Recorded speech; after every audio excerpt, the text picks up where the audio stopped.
Assistant Professor, Department of SNS College of Technology. In this lecture series video of electric circuit analysis, today's topic is about maximum power transfer theorem.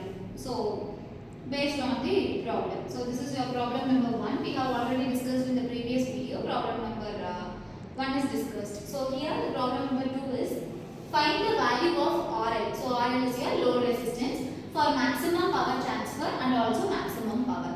So, we are going to find out the maximum power transfer value of RL. So, here your circuit is defined here. So, that is one voltage source, one current source and n number of resistance are there. So, here this part is RL which is placed across A and B. So, this resistance value we have to find out in the first step. So, to find RL, so basic rule is firstly we have to short circuit the voltage value, open circuit the current value and remove the load resistance.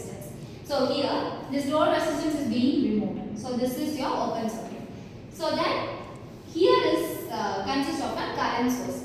So, based on the rule we have to open circuit the current source. So, this source is become open circuit. So, the loop is considered as a single loop.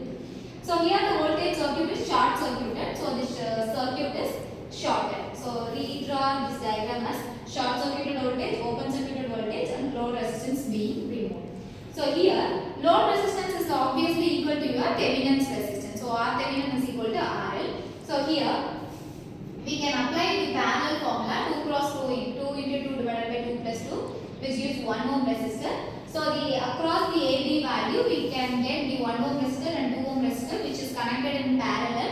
So, here we have to find out the load resistance value which is an equivalent resistance which across the circuit A and B. So, here these two terminals is again taken as considered as a parallel circuit. So, here this 1 ohm resistor and 2 ohm resistor is applied in the parallel formula so that we can get 0.667 ohms. So, the total equivalent resistance value is 0.667 ohms which is equal to your load resistance. So, the load resistance is nothing but your load Thevenin's R Thevenin.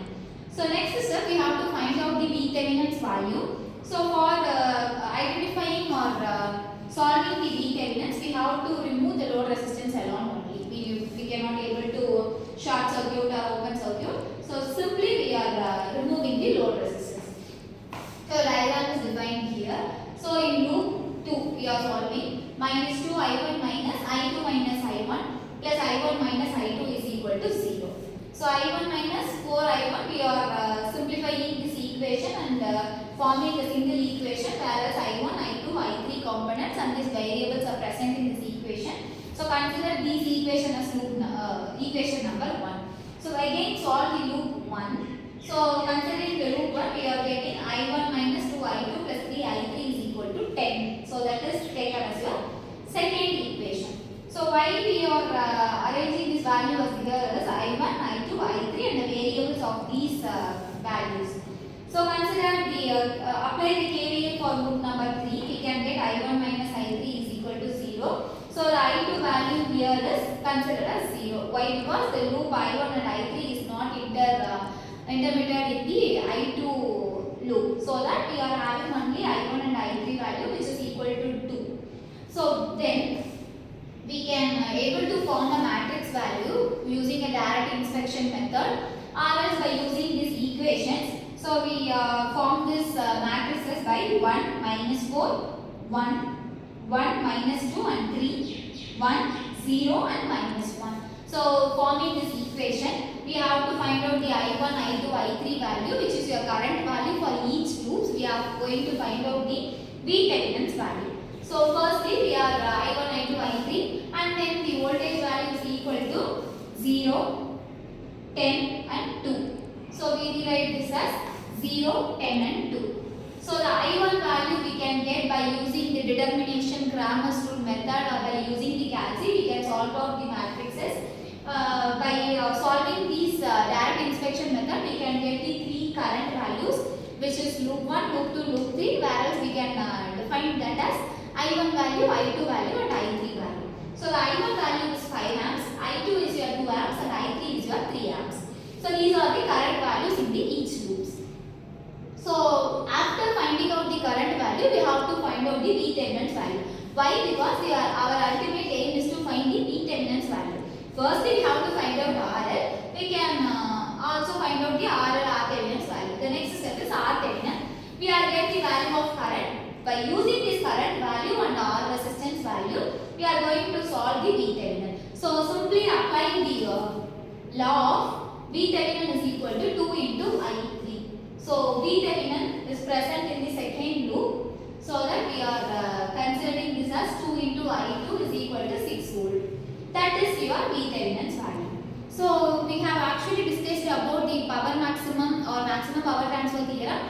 We are having an alternate methods. We can use either any of these methods.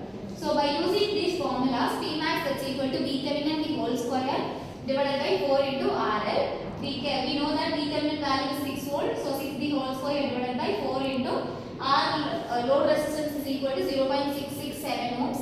So substituting this value, we can get the value of 13.49 volts as your P maximum value. Now we are able to find out the value of RL and the maximum power transferred in the theorem.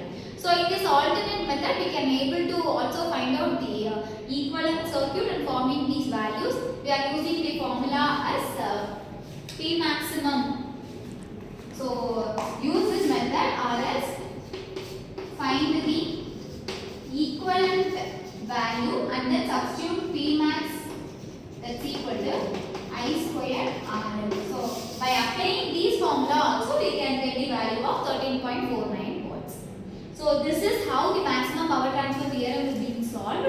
So firstly we have to find out the RL value and then current value for each loops, and then we can able to find out the Thevenin's value. After finding out all those components, finally we have to substitute the formula P max that's equal to Thevenin the whole square divided by 4 into RL value. So that is the formula of this maximum power transfer theorem. We can use it for any of the problems which is based on the maximum